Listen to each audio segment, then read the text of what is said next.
we don't understand completely the mechanism that goes on between stress and bruxism.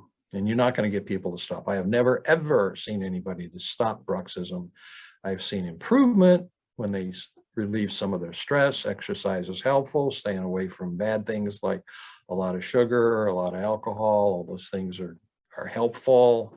But once people brux, they brux. So you can't control bruxism. You can't go back and replace an acute trauma, but you can fix a functional malocclusion.